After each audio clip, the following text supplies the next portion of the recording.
Hello నమస్తే అండి. ఈరోజు నేను చేసిన రెసిపీ పేరు కరివేపాకు పొడి అండి. ముందుగా ఒక కడాయి తీసుకుంటూ దాంట్లో 1 కప్పు వేరుశనగుళ్ళు గోల్డెన్ బ్రౌన్ అది మంచి అరోమా వచ్చేంత వరకు వేయించుకోవాలండి.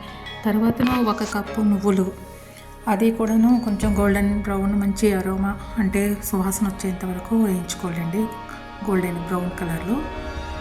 తర్వాత మళ్ళీ అందులో ఒక 1/2 కప్పు ధనియాలు వేసుకోవాలండి.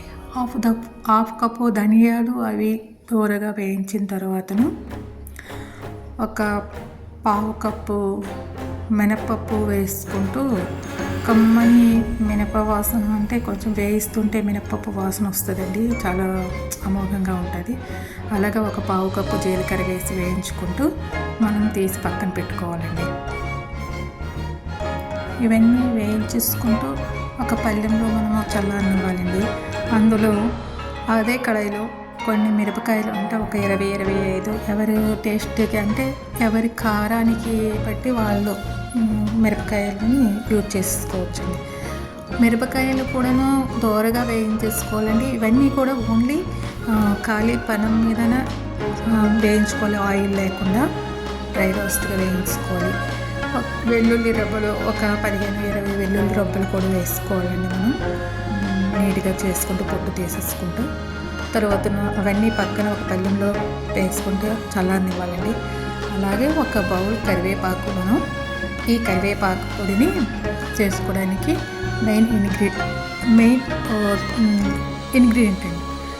దీన్ని చక్కగా మనం ఏంటంటే అలాగ స్లో ఫ్లేమ్లో కొంచెం కలుపుతూ అలాగా వేయించుకొని కొంచెం కలర్ మారుతుందండి. అలాగే కొంచెం ఏంటంటే ఆ పచ్చదనం పోతుంది, కొంచెం ఏంటంటే కలర్ మారి మనకి కొంచెం క్రిస్పీగా అంటే ఇలా పట్టుకుంటే కొంచెం పెలపెలమంటుంది అన్నమాట. అలా అంతవరకు వేయించేసుకున్న తర్వాత అన్నీ వేయించేసుకొని చల్లారనిచ్చిన తర్వాత అండి నేనేమో రోట్లో దంచుకున్నానండి. రోళ్ళు ఉంటే మాత్రం రోట్లో దంచుకుంటే బాగుంటుంది, టెక్స్చర్ అండ్ టేస్ట్ అండ్ మంచి కమ్మంగా చాలా బాగుంటుందండి.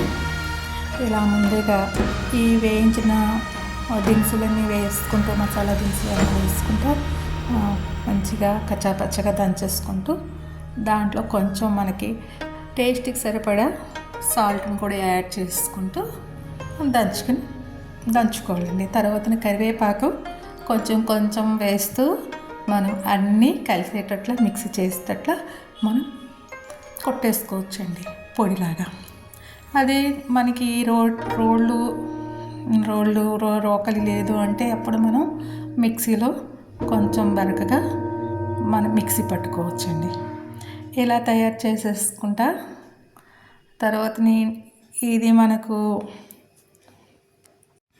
ఇలా దంచుకుంటే చాలా టేస్ట్ ఉంటుందండి. అదే మనం మిక్సీలో ఎలక్ట్రికల్ వస్తువులు మనం ఏదైనా చేసిన టేస్ట్ పోతుంది, నేచురల్ తత్వం పోతుందండి.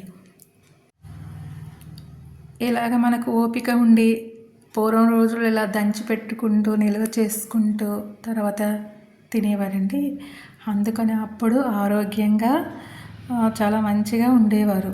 ఇప్పుడు అన్నీ మనం ఎలక్ట్రికల్ వస్తువుల మీదే డిపెండ్ అయ్యాం కదండి. అందుకని అందరం కూడా బాయిలర్ కోళ్ళలా ఉంటున్నాం అంతే. ఇంకా మనలో ఏమీ అంటే దృఢత్వం అంటూ ఏమీ లేదనమాట. ఇలా నేనేమో వీలైనంత వరకు ఏదైనా కొంచెం రోళ్ళు ఉంది కాబట్టి రోట్లో దంచుకుంటున్నానండి. తర్వాత పప్పు ఇలాంటివి కూడాను అప్పుడప్పుడు రుబ్బేసుకుంటానండి. ఇలా దంచుకొని 2-3 సార్లు కొంచెం వేసుకుంటా దంచేసుకుంటే అంత కలిపి ఒక గిన్నెలోకి తీసుకున్నాండి. అయితే ఇది రోటీలో, చపాతీస్, ఇడ్లీ, దోశ,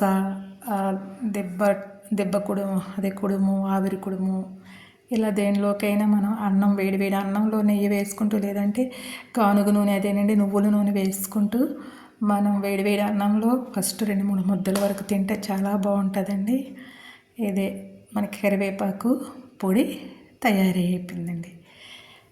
మీకు నచ్చితే మీరు కూడా తయారు చేసుకుంటారని అనుకుంటున్నానండి. దంచేసుకోండి ఓపికన్నంత వరకు. చాలా బాయ్ అండి.